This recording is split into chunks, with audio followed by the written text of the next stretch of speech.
আপনাদেরকে আমি কিন্তু আমন্ত্রণ জানাই নাই। আমি অন্যান্য সময় যখন কোনো টিভি প্রোগ্রামে যখন পার্টিসিপেট করি, প্রেস ক্লাবে যাই, এখানে যাই, আপনাদের দু একজনকে টেলিফোন করি আসার জন্যে। কিন্তু এই শোকজ নোটিশ পাওয়ার পর আমি কাউকে আহ্বান জানাইনি। আপনারাই অনুগ্রহ করে আমার সাথে যোগাযোগ করেছেন, আপনারা আসতে চান, আমি কি জবাব দেব সেটা আপনারা জানতে চান। তা আমি বলছি সবাই আসতে পারেন, আমি তো আমার দরজা কারোর জন্য বন্ধ করে রাখি নেই। যেহেতু এটা কোনো সাংবাদিক সম্মেলন নয়, আপনারা আমার কথা শুনতে এসেছেন, কি জবাব দিয়েছি সেটা জানতে এসেছেন, সেজন্যই আমি এখানে আপনাদের সামনে উপস্থিত হয়েছি। কিন্তু আপনাদের বসা এবং অন্যান্য অসুবিধা হয়েছে, কারণ প্রেস কনফারেন্স যদি সাংবাদিক সম্মেলন আমি করতাম তাহলে আরও ভালোভাবে এটাকে অর্গানাইজ করা যেত। আরেকটা কথা বলে নিতে চাই যে আমাকে ফোন করেছে সময় টিভি পরশুদিন রাত 10টার দিকে যে আপনাকে শোকজ করা হয়েছে কি ব্যাপারে। তো আমি তো কিছুই জানি না। আমি বললাম না, এরকম কিছু জানা নেই। একটু পরে আমার মেয়ে ধানমন্ডি থেকে ফোন করে জানিয়েছে টেলিভিশনে দেখানো হচ্ছে স্ক্রল। আমি তখন শুয়ে পড়েছিলাম, তো মশারি থেকে উঠে দেখলাম যে সত্যিই আমাকে শোকজ করা হয়েছে। তো আমাকে শোকজ করার পরের দিন আমাকে টেলিভিশনে আগে দেওয়ার পরের দিন দুপুরবেলা আমাকে লিখিতভাবে কাগজটি দেওয়া হয়েছে। আমি এর জবাব দিয়েছি আজকে সকাল 10টায়, এখন থেকে 1 ঘন্টা আগে জবাব দিয়েছি। পার্টি অফিসে তারা প্রাপ্তি স্বীকার করেছে। পার্টি অফিসে জবাবটা জমা দেওয়ার পরে আমি আপনাদের উদ্দেশ্যে এর বিষয়বস্তু, এই চিঠির বিষয়বস্তু সম্পর্কে কিছু বলবো। এটা মিডিয়ার কোনো বিষয় আসলে ছিল না। আমাকে যদি সরাসরি একটা চিঠি দিত আমিও একটা চিঠি দিতাম, কিন্তু যেহেতু তারা আগেই মিডিয়াতে দিয়ে দিয়েছে, ইলেকট্রনিক মিডিয়ায় প্রকাশ হচ্ছে, তারপরের দিন আমাকে শোকজ করেছে, সুতরাং আমারও মিডিয়াকে জানানো একটা দায়িত্ব বলে মনে করছি। এই হলো আমার প্রারম্ভিক বক্তব্য। আর যারা এখানে আছেন অনুগ্রহ করে একটু চুপ থাকবেন, কারণ আমার শরীরটা ভালো না, এত জোরে কথা বলতে পারবো না। সবাই চুপ করে নিজের জায়গায় দাঁড়িয়ে থাকলে তাহলে সবাই শুনতে পারবেন। আর লিখিত তো আমি দিয়েই দিয়েছি, প্রিন্ট মিডিয়ার কোনো অসুবিধা হওয়ার কথা না। এখন আমি আমার বক্তব্য শুরু করেছি, পুরাটা আমি পড়ব না, যেখানে রেলিভেন্ট স্মল সেই জায়গাটা আমি পড়ব। বিসমিল্লাহির রহমানির রহিম। আমি একজন যুদ্ধাহত খেতাবপ্রাপ্ত মুক্তিযোদ্ধা। বিজয়ের মাসে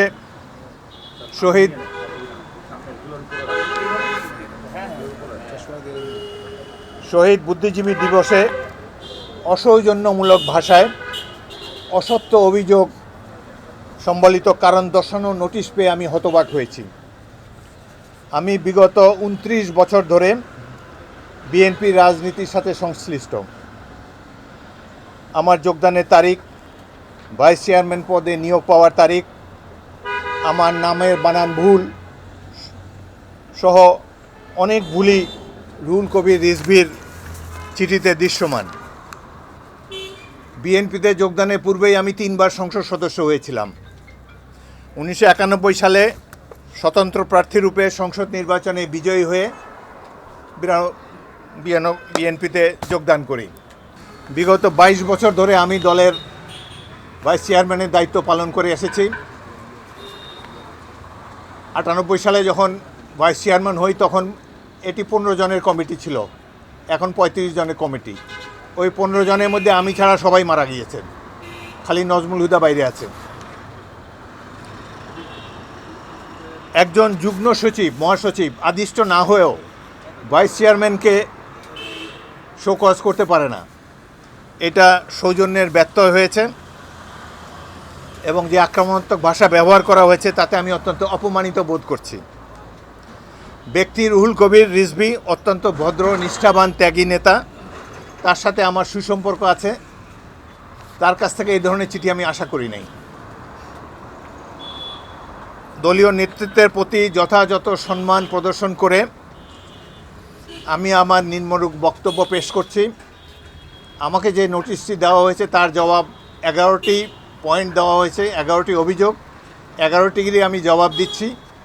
তো অভিযোগপত্রটা আমি কয়েকটা দিয়ে দিয়েছি, ওটা দেখে মিলালে হয়তো বোঝা যাবে আমি কোন পয়েন্টে কথা বলছি।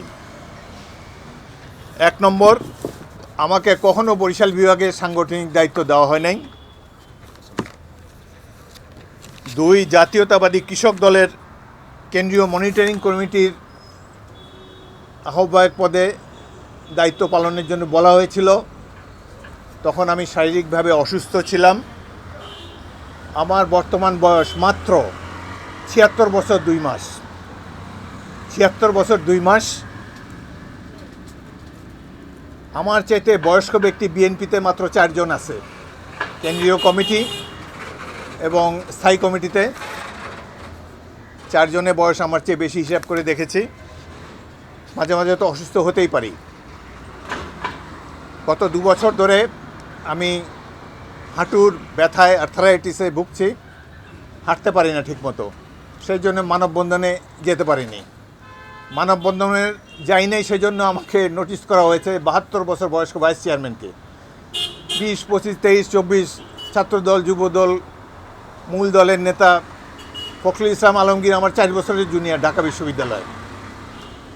তো সব কিছু বাদ দিয়ে আমাকেই মানববন্ধনে যাই নাই, দাঁড়াতে পারি না, এটার জন্য তারা আমাকে শোকজ করেছে। বরিশালে কেন যেতে পারি নাই? বেগম জিয়ার মুক্তির সভায়, দেশনেত্রী খালেদা জিয়ার মুক্তির দাবিতে বরিশালে যে সভা আমাকে যোগদানের জন্য বলা হয়েছিল, সেখানে যাওয়ার আগে ওই দিনই আমাকে ঢাকা বিমানবন্দরে পুলিশ গ্রেফতার করে। এই কারণে বরিশাল যেতে পারিনি। এটা হলো 3-এর জবাব। আমার বিরুদ্ধে বর্তমান সরকার মারাত্মক অভিযোগ এনেছে আমি রাষ্ট্রবিরোধী তৎপরতায় জড়িত। এই দেশ সৃষ্টি করলাম আমরা, আমি একজন যুদ্ধাহত মুক্তিযোদ্ধা। 50 বছর আগে এরা কে কোথায় ছিল? বয়সও তো ওদের 50 বছর হয় নাই। এরা নোটিশ করেছে। যাই হোক, এই ধরনের যে মারাত্মক মামলায় বিএনপি কোনো নেতাকে এখন পর্যন্ত দেওয়া হয় না, সিনিয়রদের মধ্যে, যারা রাষ্ট্রের বিরুদ্ধে নাকি আমি ষড়যন্ত্র করেছি। ওই মামলা ছাড়াও আরও 1 ডজন মামলায় প্রত্যেক সপ্তাহে হাজিরা দিয়ে যাচ্ছি আমি নিয়মিতভাবে গত 10 বছর ধরে। 4, 5, 6 আমি একসাথে উত্তর দিই, একই সাবজেক্ট। বর্ণিত এইসব সভায় আমাকে আমন্ত্রণও জানানো হয় নাই। আগে 1-1.5 বছর আগেও মুক্তিযুদ্ধ সম্পর্কিত সভাগুলোয়, যেমন বিজয় দিবস, স্বাধীনতা দিবস, শহীদ বুদ্ধিজীবী দিবস, এইসব দিবসে আমাকে সবসময় আমন্ত্রণ জানানো হতো। গত 1.5-2 বছর ধরে আমাকে আমন্ত্রণ জানানো হচ্ছে না। বোঝাই যাচ্ছে যে বিএনপিতে মুক্তিযোদ্ধাদেরকে কোণঠাসা করার একটা প্রক্রিয়া কোনো একটা মহল চালু করেছে। সেজন্যই আমাকে ডাকা হচ্ছে না। ডাকলে আমি নিশ্চয়ই যেতাম। জাতীয় প্রেস ক্লাবে বলা হয়েছে আমি কিছু ভুইফোট সভায় অংশগ্রহণ করেছি। গত 1.5 বছরে আমি জাতীয় প্রেস ক্লাবে 6টি সভায় অংশগ্রহণ করেছি। 2টি 20 দলীয় জোটভুক্ত কল্যাণ পার্টির সভা, 2টি জাতীয়তাবাদী মুক্তিযোদ্ধা দলের সভা, একটি বিএনপি ঘরানার একটি সংগঠনের সভা, সর্বশেষ সভা যেটি রণাঙ্গনে মুক্তিযোদ্ধাদের সভা, যেখানে সাবেক বিমান বাহিনীর প্রধানসহ 14 জন জেনারেল এবং অন্যান্য পদের সামরিক কর্তারা, কর্নেল অলি আহমদ, জাফরুল্লাহ চৌধুরী, ডক্টর শাহদিন মালিক, সালেউদ্দিন আহমদ, দেশের বিশিষ্ট বুদ্ধিজীবীরা এবং রণাঙ্গনের মুক্তিযোদ্ধারা এই সভায় অংশগ্রহণ করেছে। এটি কোনো ভুইফোট লোকের সভা নয়।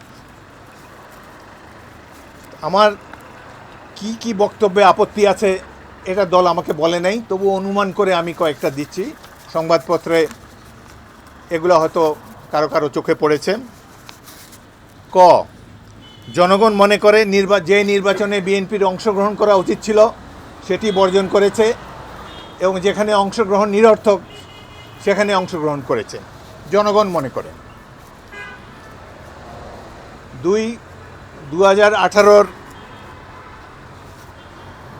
মিডনাইট ভোট ডাকাতির পর 5 জন সদস্য নিয়ে জাতীয় সংসদে যোগদান করা বিএনপির উচিত হয়নি জনগণ মনে করে। দেশনেত্রী বেগম খালেদা জিয়া 2 বছরের অধিক সময় ধরে কারাগারে অন্তরীণ। তার জন্য আমরা বিএনপি, ছাত্রদল, যুবদল কেউই কোনো কার্যকর আন্দোলন গড়ে তুলতে পারিনি তার জন্যে। সর্বশেষে বিএনপি, আওয়ামী লীগ এই দুটি বড় দলে গণতন্ত্রের কোনো চর্চা নেই। এই যে বক্তব্যগুলো, এখানে দলীয় নেতৃত্ব সম্পর্কে কোনো ধরনের অপমানসূচক বক্তব্য আমি কখনোই রাখিনি।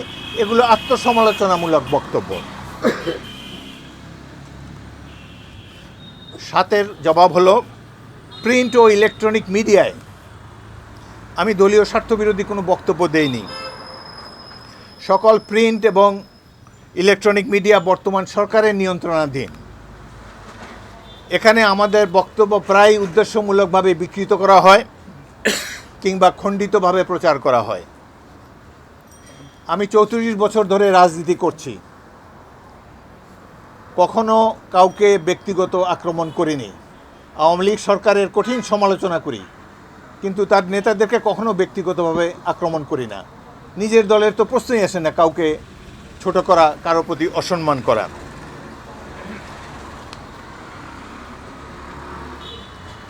সরকার ঘনিষ্ঠ আনোয়ার হোসেন মঞ্জুর ইত্তেফাক পত্রিকায় কিছুদিন আগে একটা সংবাদ বের হয়েছে যে আমি, শাহজাহান ওমর বীরুত্তম এবং শাহ মোয়াজ্জেম হোসেন, আমরা 3 জন নাকি নেতৃবৃন্দের বিরুদ্ধে বক্তব্য রেখেছি। মহাসচিব ফখরুল ইসলাম আলমগীর নিজেই বলেছেন যে হাফিজ সাহেব কোনো নেগেটিভ বক্তব্য দেন নেই। আপনার এই কাটিংয়ে এখনও আছে, ইত্তেফাক থেকে সাংবাদিক থাকলে দেখতে পাবেন। আমি সবসময় বেগম জিয়াকে প্রশংসা করেছি। দলের কোনো নেতৃবৃন্দ সম্পর্কে, তারেক রহমান বা অন্যান্য নেতৃবৃন্দ সম্পর্কে, বেগম জিয়া সম্পর্কে কখনোই কোনো কটূক্তি করি নাই, অসম্মানজনক বক্তব্য রাখি নাই। এটি আমার নেচারে নাই শিষ্টাচার বহির্ভূত বক্তব্য দেওয়া। বিরোধী দলকেও শিষ্টাচার বহির্ভূত বক্তব্য আমি কখনোই দেই না। আমি বেগম জিয়া বা তারেক রহমান সম্পর্কে অসৌজন্যমূলক বক্তব্য কখনোই রাখিনি। আমার বিরুদ্ধে এই ধরনের অভিযোগ আনা, নাম দেয় নাই কাদের বিরুদ্ধে, বলেছে সর্বোচ্চ নেতাদের বিরুদ্ধে আমি বলেছি। এটি একেবারেই আমার প্রতি অবিচার করা হয়েছে। 13 বছর আগে, 8 নম্বরে আছে, 13 বছর আগের 111 বা জরুরি অবস্থার কথা বলা হয়েছে 13 বছর পরে। এর আগে কেউ কোনোদিন আমাকে জিজ্ঞাসা করে নাই। সুতরাং এটিরও উত্তর দেওয়া প্রয়োজন বলে আমি মনে করি। আমি একজন নগণ্য রাজনৈতিক কর্মী, নিজেকে মহাসচিব ঘোষণা করেছি। এটি একটি হাস্যকর বক্তব্য। নিজেকে কেউ মহাসচিব এরকম জাতীয় পর্যায়ে বিএনপির দলের মতো করা যায় নাকি? প্রকৃত ঘটনা সবাই জানে। 29 অক্টোবর তারিখে ক্ষমতার করিডোরে অবস্থানকারী সেনা কর্মকর্তারা স্থায়ী কমিটির কয়েকজন সদস্যকে জোর করে সাবেক অর্থমন্ত্রী সাইফুর রহমান সাহেবের বাসায় ধরে নিয়ে গিয়েছে। গভীর রাতে সেখানে একটি সভা হয়েছে। সেখানে সাইফুর রহমান সাহেবকে অ্যাক্টিং চেয়ারম্যান, আমাকে অস্থায়ী মহাসচিব পদে নিয়োগ দিয়েছে। এই ঘটনা সম্পর্কে আমি কিছুই জানি না, পরের দিন জানতে পেরেছি। এর কয়েকদিন পরেই সেনা সদস্যরা আব্দুল মান্নান ভূঁইয়াকে জেলে ঢোকায় এবং সাইফুর রহমান সাহেব গোপনে দেশ ত্যাগ করেন। সে সময় রাজনৈতিক অঙ্গনে অনেক ন্যাক্কারজনক ঘটনা ঘটেছে।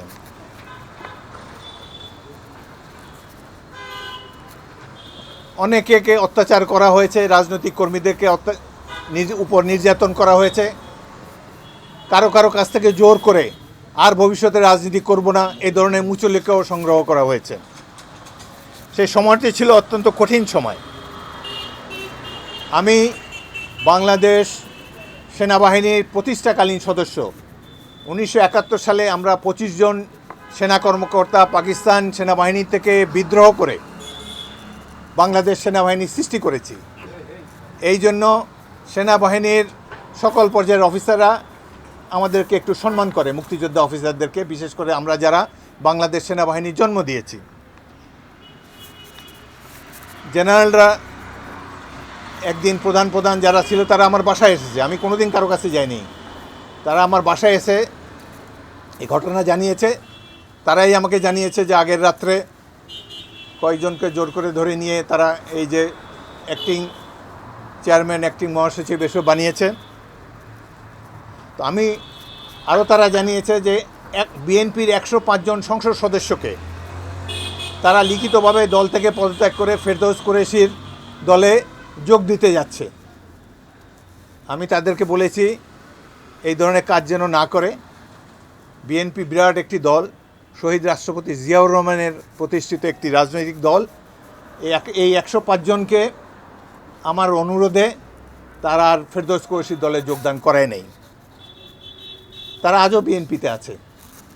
এটা অ্যালাউ করলে সত্যি সত্যি বিএনপি দ্বিখণ্ডিত হয়ে যেত। জেলের ভিতর থেকে আমি সেনা কর্মকর্তাদেরকে আরও অনুরোধ করি যে বিএনপি দেশের জনপ্রিয় দল, তারা যেন বিএনপিকেই আবার রাষ্ট্র ক্ষমতায় স্থাপন করে দেয়। কিন্তু তারা আমার বক্তব্যে কর্ণপাত করেনি। আমি এবং জেনারেল মাহবুবুর রহমান, সাবেক সেনাপ্রধান, স্থায়ী কমিটির সদস্য, তাদেরকে বলেছিলাম যে ভাই তোমরা বিএনপিকেই বসায় দাও, এটা জনপ্রিয় একটা রাজনৈতিক দল, জিয়াউর রহমানের দল। কিন্তু তারা বিদেশি শক্তির প্রভাবে আওয়ামী লীগের খপ্পরে পড়ে আমাদের কথার মূল্য না দিয়ে আওয়ামী লীগকেই আবার ক্ষমতায় বসিয়ে দিয়েছে এবং বিএনপির নেতৃবৃন্দকে অনেককেই গ্রেফতার করেছে। দেশনেত্রী বেগম খালেদা জিয়া তার আইনজীবী নওশাদ জমিরের মাধ্যমে কারাগার থেকে আমাকে বেশ কয়েকটি নির্দেশনা পাঠান। প্রত্যেকটি নির্দেশনা আমি পালন করেছি। তিনি আমাকে অনুরোধ করেছেন বিএনপিকে ঐক্যবদ্ধ রাখার জন্যে। স্পিকার জনাব জমির উদ্দিন সরকার আমাকে এবং খন্দকার দেলোয়ারকে তার বাসভবনে ডেকেছেন দলকে ঐক্যবদ্ধ রাখার একটা ফর্মুলা বের করার জন্যে। আমি সেখানে গিয়েছি, দেলোয়ার সাহেব আসেননি। পরদিনই আমি বারডেম হাসপাতালে চিকিৎসাধীন খন্দকার দেলোয়ার সাহেবের সাথে গিয়ে একটি সংক্ষিপ্ত বৈঠক করি। আমাকে সেই কক্ষে প্রবেশ করতে রুহুল কবির রিজভী দেখেছেন। তারও এক সপ্তাহ পর বিএনপির যুগ্ম মহাসচিব মোহাম্মদ শাহজাহানের বাসভবনে, এমপি হোস্টেলে মোহাম্মদ শাহজাহানের বাসভবনে, দেলোয়ার সাহেবের ঠিক উপরের কামরাটাই দোতলায়, সেখানে আমি এবং খন্দকার দেলোয়ার 1.5 ঘন্টা বৈঠক করি এবং আমাদের সব ভুল বুঝাবুঝির অবসান হয়। মহাসচিব খন্দকার দেলোয়ার সাহেব আমাকে অনুরোধ করেছেন সেনাবাহিনীর সদস্যদের সাথে দেন দরবার করার জন্যে, যাতে করে বিএনপিকেই ক্ষমতায় বসানো যায়। আমি সেভাবেই চেষ্টা করেছি, দলকে ঐক্যবদ্ধ রেখেছি এবং সব সময় বলেছি যে বেগম খালেদা জিয়া এবং খন্দকার দেলোয়ার আমাদের নেতা, বিএনপি ঐক্যবদ্ধ। ওই সময়কার সকল কাটিং দেখলে, পত্রিকার প্রকাশ দেখলে দেখতে পাবেন। এবং বিএনপিকে ভাঙনের হাত থেকে আমি রক্ষা করেছি বলে দাবি করি। বেগম জিয়া কারামুক্ত হওয়ার পর আমি তার সাথে দেখা করি। তাকে জানিয়েছি যে জেলখানা থেকে পাঠানো প্রত্যেকটা নির্দেশ আমি পালন করেছি। তিনি আমার সাথে অত্যন্ত সদয় আচরণ করেছেন এবং এর ভাইস চেয়ারম্যান পদে আবারও 2016 সালে আমাকে বহাল রেখেছেন। বেগম জিয়া বের হওয়ার পরে 2008 সালে যে নির্বাচন হলো, 2010 সালে আমার এলাকায় একটি উপনির্বাচন হয়েছে, 2018 সালে সংসদ নির্বাচন, প্রত্যেকটা নির্বাচনে আমাকে মনোনয়ন দেওয়া হয়েছে। আব্দুল মান্নান ভূঁইয়া মহাসচিব, তিনি একটি সংস্কার প্রস্তাব এনেছিলেন দলীয় সংস্কারের জন্য। সেখানে বিএনপির 105 জন এমপি লিখিতভাবে তাকে সমর্থন করেছে। এই 105 জন থেকে মাত্র 5 জনকে, আমি সহ মাত্র 5 জনকে 2008-এর নির্বাচনে মনোনয়ন দেওয়া হয়েছে। আমার কার্যক্রম পরীক্ষা করেই তো বেগম খালেদা জিয়া আমাকে এই মনোনয়ন দেন এবং ভাইস চেয়ারম্যান পদে রাখেন। এখন দলে কিছু টাউট বাটপার আছে, এরা ছড়ায় যে উনি তো সংস্কারপন্থী। আরে সংস্কার তো ভালো জিনিস। রাজা রামমোহন রায় সংস্কার করেছে, গান্ধী সংস্কার করেছে, নেলসন ম্যান্ডেলা সংস্কার করেছে, ফ্রেঞ্চ রেভলিউশনে রবস্পিয়ার, ভলটেয়ার, তারও আগে অ্যারিস্টটল, প্লেটো, তারা তো সমাজ সংস্কার করেছে। সংস্কার কোনো খারাপ কথা না। তবে বেগম জিয়াকে মাইনাস করার চিন্তা তখনও ছিল না, এখন নাই, কখনোই নাই। আমি বিএনপির একজন অনুগত সৈনিক। বেগম জিয়া আমার নেত্রী, যতদিন বেঁচে আছেন তিনি আমার নেত্রী। তারপর উনি আর কাউকে দায়িত্ব দিলে তিনিও আমার নেতা থাকবেন। 10 নম্বরে আসছে যে আমি আমার নির্বাচনী এলাকায় কর্মীদেরকে নাকি নাজেহাল করতেছি। আমার নির্বাচনী এলাকা লালমোহন এবং তজুমুদ্দিন, 2টি থানা। এখান থেকে আমি 6 বার সংসদ সদস্য নির্বাচিত হয়েছি। আমার আগে পাকিস্তানে আমার পিতা 3 বার এখান থেকে বিরোধী দলের সদস্য হিসাবে সংসদ সদস্য নির্বাচিত হয়েছেন। আমরা এলাকার মানুষের জন্য কাজ করি, কারোকে অত্যাচার করতে যাব কেন? 2008-এর সংসদ নির্বাচনের পর আমার দলে 2-1 নেতা যারা আওয়ামী লীগ থেকে আমার দলে যোগ দিয়েছিলেন, তারা আওয়ামী লীগের সংসদ সদস্যের সাথে মিশে নেতাকর্মীদের উপরে অত্যাচার শুরু করেছে। অসংখ্য কর্মী মামলায় জড়িত।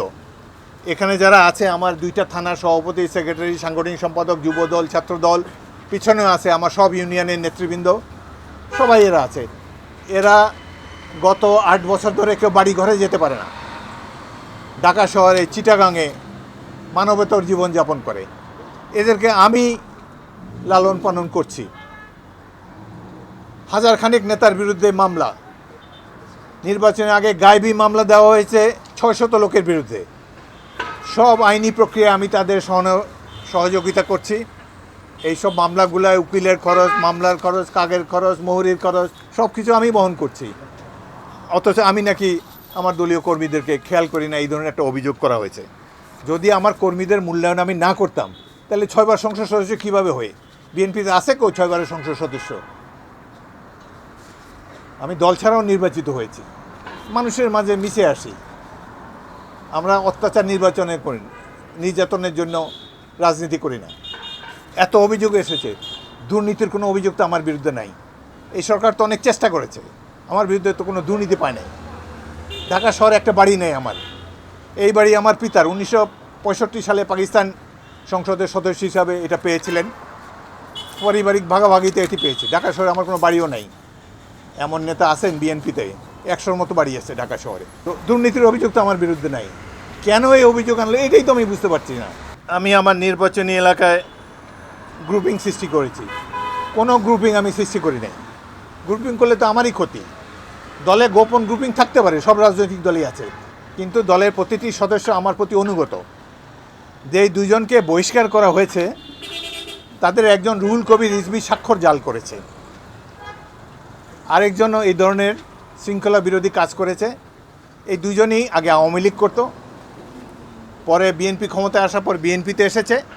বিএনপি 2008 সালে ক্ষমতাচ্যুত হওয়ার পর আবার আওয়ামী লীগে ফিরে গিয়েছে।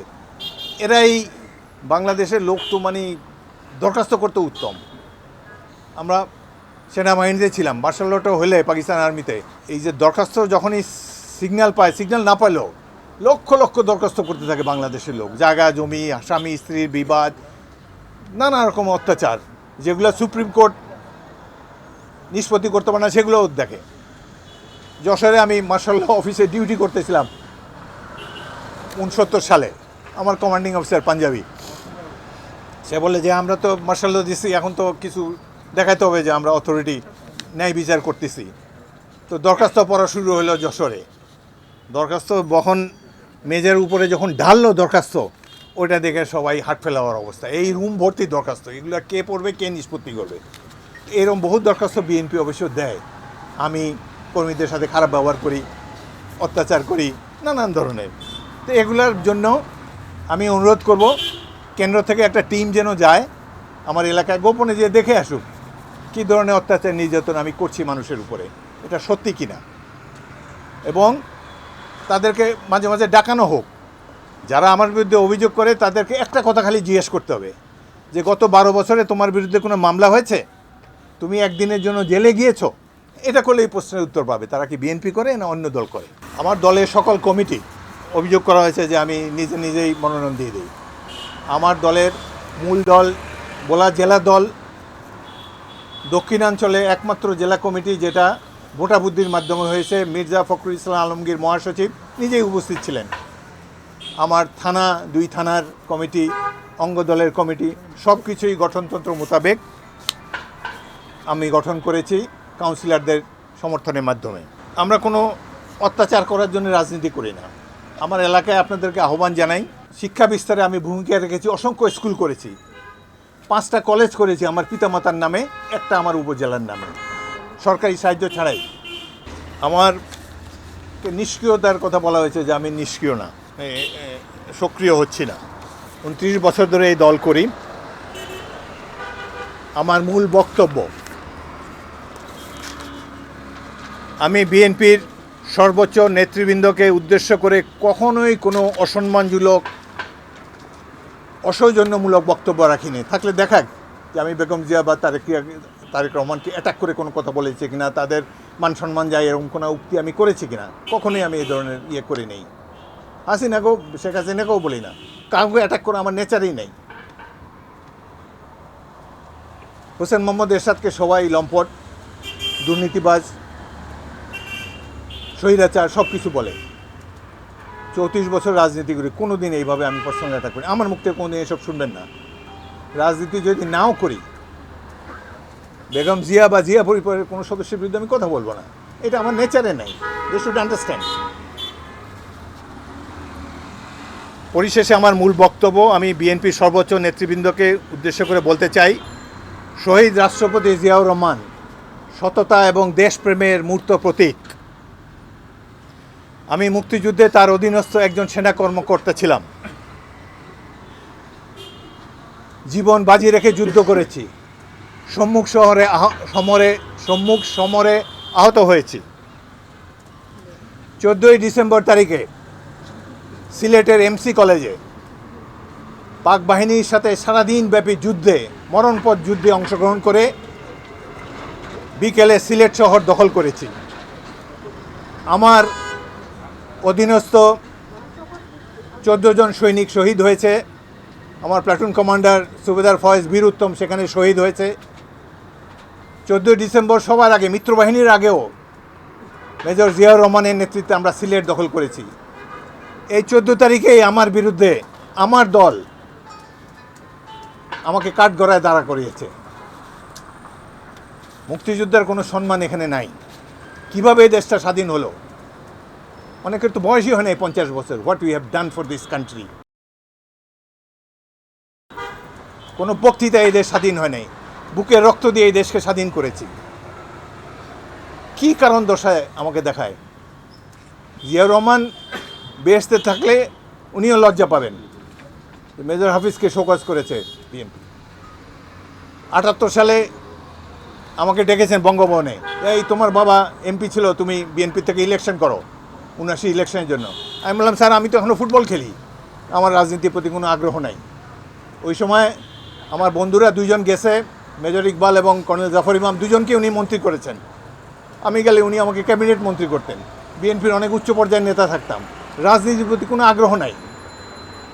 আমার পিতা 3টা নির্বাচন করে বিজয় হয়েছেন, কোনো দিন দেখতেও যায়নি। ঢাকা বিশ্ববিদ্যালয়ে পড়ি তখন। আমি রাজনীতির প্রতি কোনো আগ্রহ আমার ছিল না কখনো। আমি এই ধরনের ব্যক্তি। আমাকে এখন যদি কেউ চয়েস দেয় যে তুমি বাংলাদেশের প্রেসিডেন্ট হবা, প্রধানমন্ত্রী হবা, না সেনাবাহিনীর জেনারেল হবা, আমি ওই সেনাবাহিনীর মেজর জেনারেল হইলেই এনাফ। সেনাপ্রধানও হইতে চাবো না। ওখানে সৈনিকদের সাথে থাকবো, বিকালে গলফ খেলবো, যাদের সাথে মুক্তিযুদ্ধ করেছি তাদের সাথে ভাব বিনিময় করব। আমার নেচারই হলো এই ধরনের নেচার। রাজনীতির কখনোই আমি স্বচ্ছন্দ ছিলাম না গত 34 বছরে। এই শো কজ নোটিশ আমাকে পাঠাবার আগেই চিঠির বিষয়বস্তু ইলেকট্রনিক মিডিয়াতে পাঠিয়ে দেওয়া হয়েছে। আমি ঘুম থেকে জেগে দেখছি টেলিভিশনে এইসব। পরের দিন আমাকে চিঠি দেওয়া হয়েছে। এটি তো দলের অভ্যন্তরীণ বিষয়, এর জন্য গণবিজ্ঞপ্তি দেওয়ার কোনো প্রয়োজন ছিল না। আমাকে চিঠি দেবে, আমি চিঠির উত্তর দেবো। কাকপক্ষেরও জানার কোনো প্রয়োজন ছিল না। কেন উদ্দেশ্যমূলকভাবে আমাকে দেওয়ার আগে মিডিয়াতে ছড়িয়ে দেওয়া হলো? আমি কি এই ধরনের দুর্নীতিবাজ, কলঙ্কিত কোনো রাজনীতিক?